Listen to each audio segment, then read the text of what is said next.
Llegamos con nuestro primer invitado del día. ¿Quién es? ¿Quién es el señor que nos acompaña, hermano en la fe? Y también es un talento de Betel, porque tiene como la anterior llamada que pudimos recibir, nos dijo que escuchaba el programa del congresista Alejandro Muñante. Él es abogado, es defensor de la vida y también es fundador de la Red Nacional de Abogados y Defensa por la Familia. También es congresista de la República, esposo, padre de 2 hermosas niñas, y el día de hoy vamos a tenerlo aquí en el programa. Muchas gracias, Alejandro, por aceptar esta entrevista. Bienvenido. Muchas gracias, Katia. Bueno, saludo a toda la audiencia de Betel Radio una vez más y aquí presto para poder conversar contigo de cosas interesantes. Así es. Alejandro, yo tengo entendido que no has compartido tu testimonio en un medio de comunicación. Queremos conocer un poco de eso. ¿Cómo fue el contexto en el que creciste primero durante tus primeros años de vida? Bueno, en algún momento señalé que cuando ponen por ejemplo, un personaje como Acuña, ¿no?, en la política, que fue bastante pobre y que pudo salir adelante, siempre bromeo y digo, yo fui más pobre que Acuña, ¿no? Porque al menos Acuña tuvo una casa bonita, tuvo un campo, tuvo animalitos. En cambio, yo no tuve nada de eso, porque vivimos en un lugar donde no teníamos ningún tipo digamos, de recursos, de situaciones que podrían generar una vida normal, común, ¿no? Sino que más bien nos las arreglábamos porque teníamos muchas limitaciones. Yo crecí en la ciudad de Ica, yo nací en Iquitos, pero hubo un suceso en mi familia que hizo que mi mamá viajara hasta la ciudad de Ica, donde vivían la familia de mi padre, y hubo una trifulca familiar que provocó que mi mamá finalmente se quede sola, ¿no?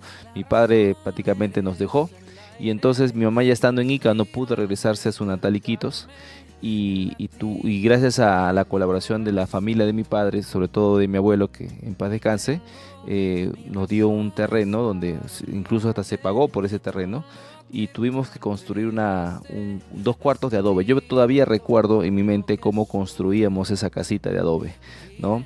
No teníamos baño y por ende pues teníamos muchas limitaciones, así que mi mamá tuvo que trabajar. Yo desde que tengo uso de razón siempre la he visto trabajar en el campo. O sea, toda mi niñez, casi mi adolescencia, mi mamá tuvo que trabajar en el campo para poder solventar los gastos de la casa. Tenía hermanos mayores que finalmente acabaron la secundaria y tuvieron que emigrar a la ciudad de Lima, algunos incluso incursionaron en el servicio militar.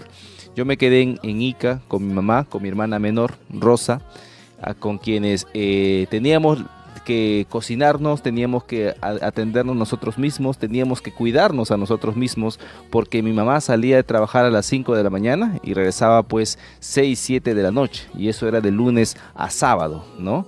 Entonces prácticamente teníamos nosotros que autocuidarnos. Esa fue mi niñez, pero a pesar de todas esas limitaciones, creo que tuve una niñez feliz, una niñez tranquila, porque de una u otra manera pues compartí con los chicos en mi pobreza, en mis limitaciones, pero compartíamos lo que era la verdadera amistad, el colaborar entre nosotros mismos, el jugar, como hoy en día ya los chicos no juegan, ¿no? Ya tú no puedes sacar a tus hijos a la calle por el miedo, por el temor. Allá no, donde yo crecí en el distrito de Santiago, jugábamos en el campo, nos íbamos a la chacra, Santiago, en Ica, ¿no? Es un distrito que queda a 20 minutos para el sur del centro de la ciudad de Ica. Nos íbamos al Cerro de Arena, al río, a la chacra, a cortar mango, a cortar uva. Fue una niñez, creo yo, no me arrepiento de nada. Creo que lo disfruté al máximo, pero como te digo, con las limitaciones propias pues de un distrito, una ciudad pujante, recién creciente. Ya cuando acabé mi secundaria tuve que migrar a Lima junto con mis hermanos, y es aquí ya donde me vengo a quedar, donde conozco a mi esposa, donde termino mi profesión e incursión en la política. Vamos por ahí, ¿no? Claro. No, ya que quieres casarte ya todavía. De niño tú, primero es importante lo que nos estás contando, porque muchas mamitas que quizá están desanimadas, quizá están sin un esposo al lado y están viéndose en la necesidad de tratar de escalar de desánimo, de cansancio, de trabajar por una familia, en este caso no, de un hijo o de muchos hijos, que en muchas oportunidades hay, es importante cómo este testimonio que estás contando va a motivar a estas mamitas para que sigan saliendo adelante, que perseveren, porque mira, tu madre hizo un excelente trabajo, no solamente en el Señor, ¿no? Porque ahora nos vas a compartir tu testimonio de fe, de que eres creyente, sino que tiene un hijo que está en el Congreso y está ayudando a muchas personas. Y qué bonito. Bueno, yo recuerdo a mi mamá bastante trabajadora, bastante sacrificada. Ella regresaba muchas veces con dolores en el cuerpo insoportables, pero tenía que continuar porque no había otra forma de poder solventar nuestros gastos. Lamentablemente mi padre, con quien ahora me llevo súper bien, ¿no? Siempre hay un momento para pedir perdón y poder acercarse, ¿no? Yo en esto sí tengo que reflexionar mucho porque cualquiera pues podría vivir de manera resentida con su padre que lo dejó, ¿no es cierto? En cambio ya siendo ya joven, estudiante, pude reencontrarme con mi padre, pude estrecharle un abrazo, ¿no? Y bueno, finalmente las cosas suceden por algo, Dios las permite, pero no podemos guardar rencor ni nada en el corazón. Yo actualmente con mi padre me llevo muy bien, conversamos mucho, pero en ese tiempo no, en ese tiempo nos había dejado, yo siempre me preguntaba por qué. No entendía el por qué, pero bueno, ya ahora de adulto ya uno ya entiende más las cosas, ¿no? Sin embargo, gracias a Dios, mi mamá siempre estuvo ahí para darme una corrección, para aconsejarme, para mostrarme su cariño, su afecto, que creo que fue bastante necesario y suficiente además. ¿Soñaste con ser alguna vez político de niño? No, nunca tuve un deseo de ser político. Yo incluso hasta cuando estuve en la universidad aquí en Lima, no se me pasaba por la mente, por la cabeza ser político. Siempre tenía en mi mente el deseo de servir a Dios, sí, en cualquier rama donde Él me pusiera.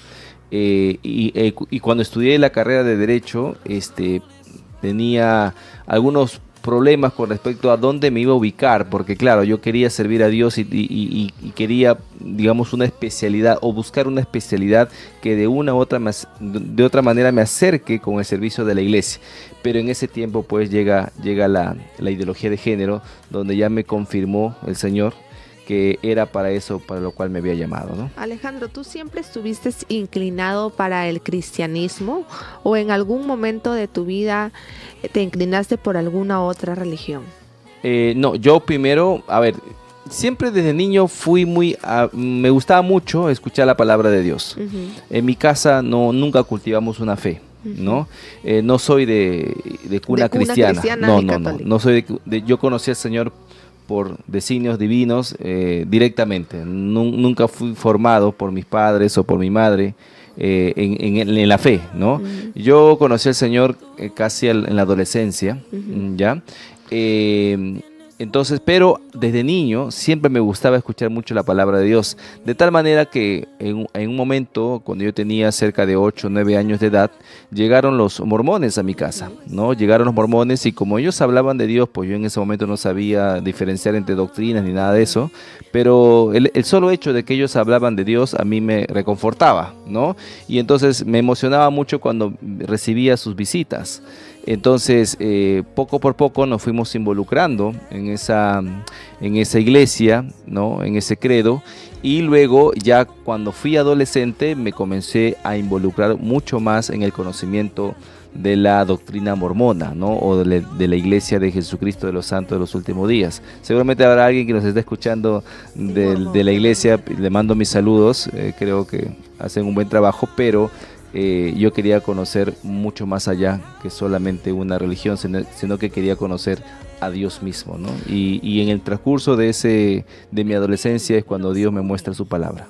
¿Y cómo es que tú, estando en una iglesia donde te hablaban de Dios, te sentías bien? Porque son muy moralistas, ¿no? Son muy de familia y uno puede ver en los mormones muchas cosas moralmente buenas, pero algo faltaba o no, ¿por qué tú decidiste lo que faltaba era una verdadera conversión, ¿no? Yo quería conocer la verdad, quería conocer a Cristo, ¿no? recuerdo que cuando yo estaba yendo a la iglesia mormona todos los domingos, incluso hasta fui ordenado sacerdote, según el sacerdocio que ellos tienen para jóvenes, niños y adolescentes y adultos.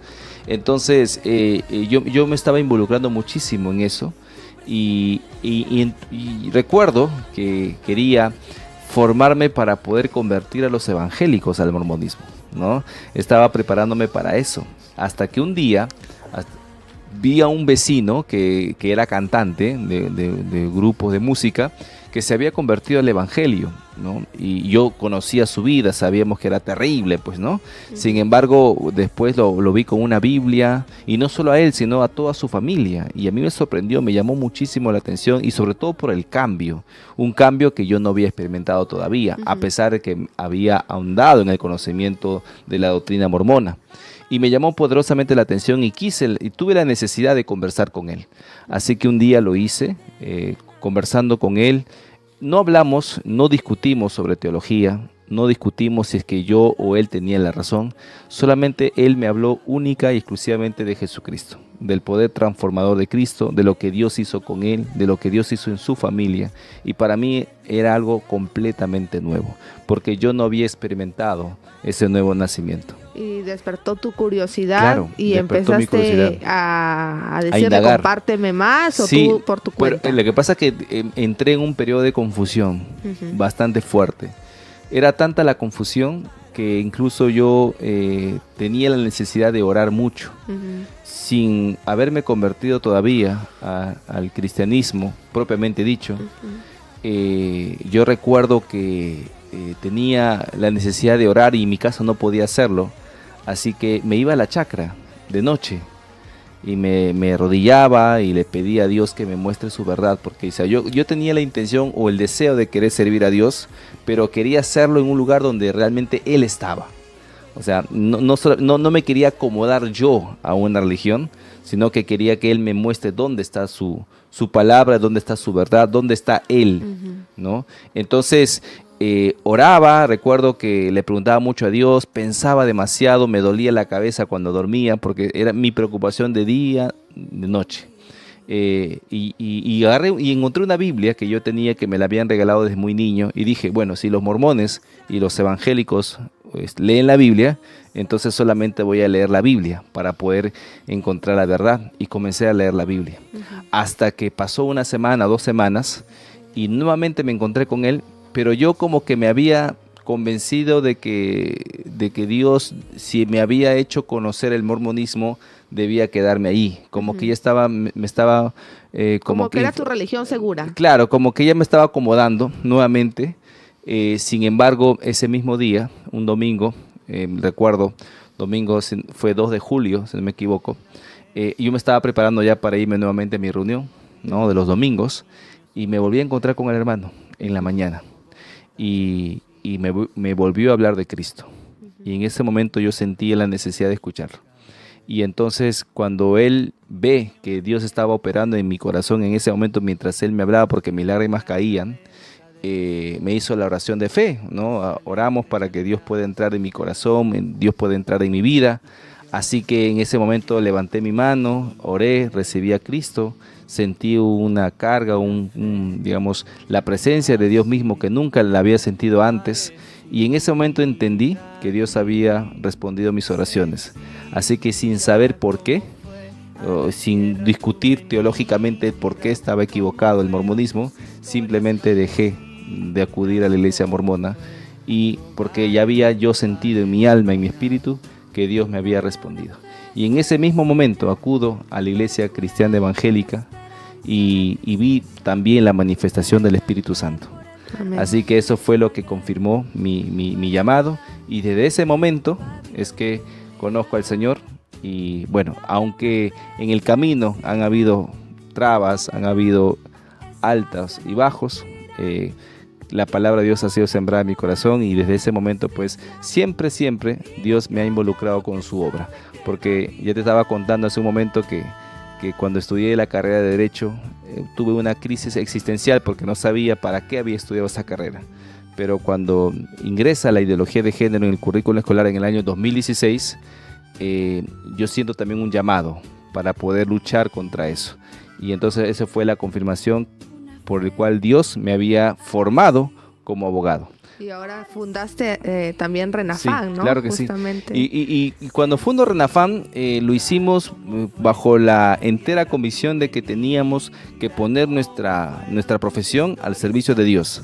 Y entonces, en medio del año 2016, 2017, 2018, estábamos nosotros involucrados en la lucha contra la ideología de género, de tal manera que lo hacíamos con plena convicción, sin que nadie nos dé un sol. O sea, jamás hemos recibido plata de alguien. Lo hicimos desde nuestra vocación, con nuestro corazón, con nuestro tiempo, sacrificando muchas veces horas de trabajo, incluso la familia, ¿no? Y bueno, todo eso dio frutos porque tuvimos acceso a los medios de comunicación. Recuerdo que en más de una oportunidad acudí a un medio de comunicación para un debate con alguna feminista o alguien que defienda pues el enfoque de género.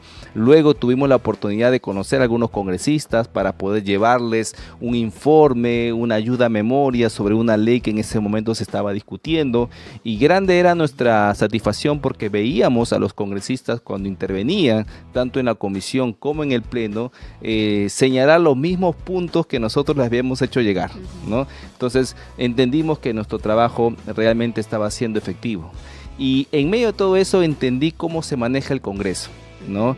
Y vi la necesidad realmente, allí recién despertó mi curiosidad de poder incursionar en la vida política, porque dije, ¿no? Mientras ellos están aquí, los congresistas que nos hacen caso, todo bien, pero ¿qué va a pasar el día que ellos ya no estén? ¿Quién va a tomar la batuta? ¿Quién va a tomar la posta? Y cuando Vizcarra cerró el Congreso en el año 2019, ¿no? Entonces yo dije, bueno, este es el momento, porque no se sabía qué iba a pasar más adelante. Porque si hasta ese momento, gracias a los congresistas Julio Rosa, Juan Carlos González, Nelly Cuadros, teníamos una resistencia, no sabíamos qué iba a pasar en el año 2020 o en el año 2021. Así que Dios puso en mi corazón postular al Congreso de la República, y con el trabajo que ya habíamos hecho, ya habíamos demostrado en la cancha que nosotros no estamos yendo a hacer algo nuevo, sino que simplemente a continuar lo que ya estábamos haciendo en las calles, en las plazas y allí en algunos medios de comunicación. Sabiendo que el Congreso es demandante hasta cierto punto, ¿cómo puedes tener una estabilidad con respecto a la familia, cómo manejas ese ámbito familiar y espiritual también? No, sin duda alguna a veces se torna difícil, ¿no? Porque a veces el trabajo te absorbe tanto que quisieras pues estar en tu casa, y te das cuenta que muchas veces a veces el trabajo, la tensión del día te gana, porque uno quisiera pues decir, voy a administrar bien mi tiempo, voy a trabajar de 8 de la mañana a 5 de la tarde, y a partir de las 6 ya no estoy para nadie, para dedicarme solo a mi familia. Eso es lo ideal, pero a veces lamentablemente el trabajo de la política no es así. Uno es político, uno es congresista los 7 días, las 24 horas de la semana, ¿no? Los 24 horas del día, los 7 días de la semana. Sin embargo, sí, hay que hacer muchas concesiones, pero hay que saber lidiar con todo eso, ¿no? Que a pesar que tienes una enorme responsabilidad por el cargo que uno tiene que también darle tiempo a la familia, ¿no? Y por ahí he hecho algunos malabares para poder estar más tiempo con mi familia. Sin duda alguna es bastante difícil, no es un trabajo ordinario, ¿no? Donde uno sabe a la hora que entra y sabe a la hora que se va. Para los que trabajan como tú, porque hay congresistas que sí se dan ese lujo, ¿no? De ir a una playita, sí. Y la verdad no están dejando sus funciones parlamentarias importantes. Nosotros creemos que tenemos que honrar el voto que la población nos ha dado, y lo hacemos de la mejor manera, pero sí, he tenido algunas dificultades para poder acomodar mejor mis tiempos. Claro, ¿no? Es importante mencionar esto porque nuestro primer ministerio como creyentes es nuestra familia. La familia, así ¿no? es. Y después No, en primer lugar el Señor, luego la familia y lo estás haciendo muy bien, Alejandro. La verdad, yo conozco particularmente a tus hijitas y sé que están pasando un bonito tiempo a pesar de las dificultades antes mencionadas. Alejandro, ¿hubo algún personaje bíblico que te inspira en política? Porque sabemos que en la Biblia también hay personajes que hicieron política. Claro, por supuesto, tenemos a José, tenemos a Daniel, tenemos a Nehemías, ¿no? Personajes políticos que no fueron profetas ni pastores, ¿no? En la Biblia, pues, hay varios, pero uno de ellos, pues, es Daniel, ¿no? Por su testimonio, ¿no? Porque decidió un día no contaminarse con la comida del rey, porque decidió, pues, no acatar una orden legal en su tiempo, y sino que más bien puso por delante a su Dios, ¿no? Por encima de cualquier ley humana. Y eso es lo que nosotros siempre decimos en cada vez que compartimos nuestra experiencia con los jóvenes, con los pastores, con los líderes, de que la ley es no siempre sinónimo de justicia, ¿no? La ley solo será justa si se fundamenta en la verdad. Si una ley se fundamenta en la mentira, o una ley te pide que hagas algo que va en contra de tus principios y valores, es una ley que uno no puede acatar. Uno tiene que poner a Dios por encima de los hombres. Y eso sí, y la historia de Daniel me inspira mucho. Pero en la historia de la humanidad, luego, post-bíblico, tenemos a William Wilberforce, ¿no? Que fue un congresista inglés que luchó contra la esclavitud, contra ese sistema perverso, ¿no? De la Inglaterra de 1700, y que gracias al principio bíblico que él puso por delante de que todos los seres humanos somos hechos a imagen y semejanza de Dios, y que por ende no puede haber hombre esclavo y hombre libre, es que luchó toda su vida por abolir la esclavitud y logró abolir la esclavitud. Y yo creo que esa historia también me inspira para que creamos que cualquier cosa que uno determine en su corazón, siempre y cuando sea legal y sea justo, es posible alcanzarlo con la ayuda de Dios. Así es. ¿En qué principios te estás basando para hacer esta carrera política patriota?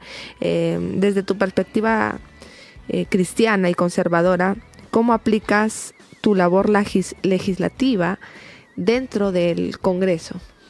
Mira, tenemos bastante claro que nosotros hemos ido al Congreso para poder presentarnos como una luz, ¿no?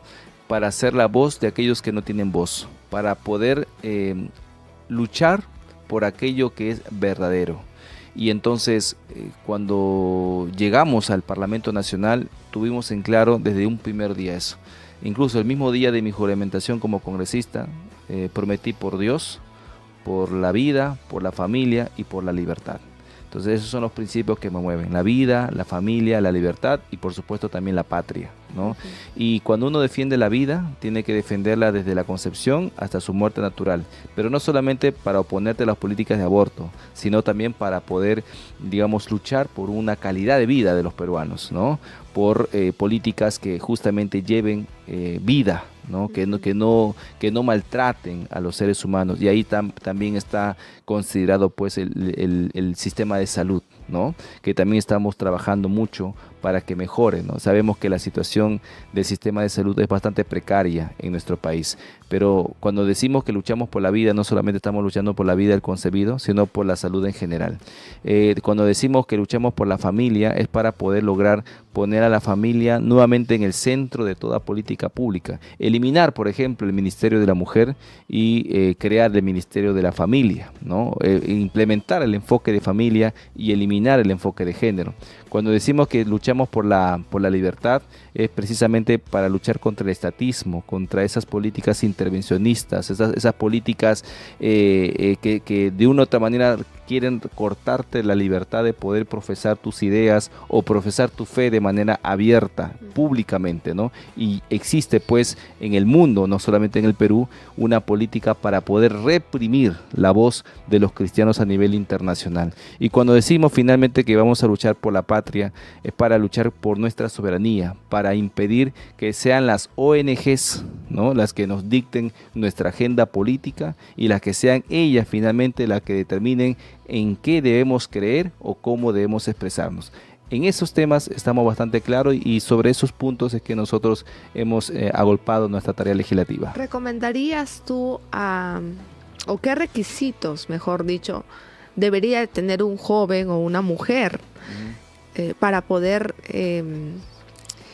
lanzarse al Congreso? ¿Tú les recomendarías a todas las personas o hay algún sector particular que tú le dirías, oye, por ejemplo, una mamá que está con un hijo recién nacido, sería ilógico que vaya al Congreso para que descuide, puede hacerlo, para que descuide a su bebito? Y yo creo que el Parlamento está abierto para todos. Justamente esa es la razón por la cual no se establecen mayores requisitos, ¿no? Aunque pero algunos quieren, para aquellos, especialmente si son creyentes. Quienes son creyentes y tienen la vocación de servicio, yo creo que ya es algo que Dios ha puesto en su corazón.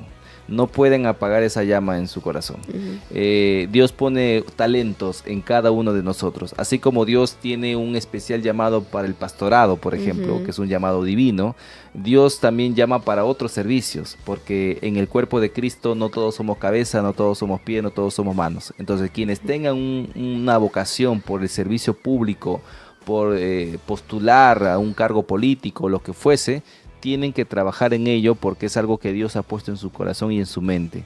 Entonces, hay que prepararse, por supuesto que hay que prepararse, hay que tener una profesión, si es posible alcanzar una profesión, aunque no es requisito para ser congresista, pero sí hay que prepararse porque, como dice un principio, la corrupción empieza cuando aceptas un cargo para lo cual no estás preparado, ¿correcto? Entonces, hay que prepararse para el cargo que uno quiere postular. Hay que involucrarse con la actividad política, social del país. De una u otra manera uno tiene que ser luz, no solamente en la iglesia, no solamente en tu casa, sino también tienes que ser luz afuera, en la calle, en la comunidad, ¿no es cierto? Entonces, creo que las oportunidades hay. Hoy en día la iglesia, sobre todo los cristianos, están rompiendo nuevos paradigmas. Yo recuerdo que el primer paradigma que los cristianos rompieron fue con respecto a la televisión, ¿no? Antes algunos predicadores decían que la televisión era el cajón del diablo, ¿no? Pero después se dieron cuenta que la televisión servía para poder transmitir la palabra de Dios en masa, ¿no? Llegar a mucha gente que una iglesia no puede llegar. Luego rompimos el paradigma de que los estudiantes universitarios deberían pues continuar estudiando y alcanzar una carrera. Antes hasta se satanizaba eso, ¿no? Decían, no, ¿para qué vas a estudiar si ya Cristo viene? No hagas tesoros en la tierra, haz tesoros en el cielo. Y muchas veces nuestros hermanos mayores no podían estudiar justamente por esos prejuicios, ¿no? Pero gracias a Dios hoy en día tenemos miles de jóvenes cristianos estudiando en las universidades y adquiriendo una profesión. Y hoy en día el tercer paradigma que veo que se está rompiendo cada vez más es el paradigma de la participación política de los cristianos. Creo que sí, los cristianos nos hemos dado cuenta que efectivamente nuestra participación en política es determinante para que justamente poder cambiar esa política que muchas veces está siendo vista como corrupta, como algo negativo, completamente contrario a los intereses de los peruanos. Creo yo que eso es así porque justamente los cristianos hemos dejado esos espacios, pero es momento de recobrarlos. ¿Cuál sería tu mensaje final, Alejandro? Mi mensaje final para nuestros oyentes de Betel Radio es que debemos nosotros siempre perseguir nuestros sueños. No hay nada que Dios haya vetado siempre y cuando lo hagamos con su dirección, ¿no? Hay que continuar firmes en la lucha en la defensa de la vida, la familia y sobre todo concientizar muchísimo al pueblo cristiano de que es importante que nosotros siempre tengamos una representación política. O sea, no podemos perder esos bastiones. Si bien es cierto, nosotros podemos orar, podemos hacer muchas cosas en nombre de la palabra de Dios, pero no podemos perder ningún espacio en la esfera pública. Y en ese sentido tenemos que trabajar muchísimo. Orar por nuestras autoridades, orar por quienes nos gobiernan, para que Dios tenga misericordia y pueda realmente en nuestro país alcanzar el desarrollo que tanto esperamos. ¿Quieres mandar algún saludo para que te puedan dejar ingresar a tu casa? No, por gracias. Sí. Saludo para mi esposa, para mis niñas y para mi madre también que está escuchándome seguramente ahí en casita. Y para la audiencia de Cuestión Previa, ¿no? Claro que sí, todos los días de lunes a viernes, a las 8:30 de la mañana a 9, aunque por ahí nos dicen que podemos crecer en audiencia, así que vamos a ver qué nos depara el futuro, pero allí estamos saliendo a las 8:30 todos los días, lunes a viernes. Por favor, también sintonícenos aquí en Betel Radio en los 100.1 de la FM.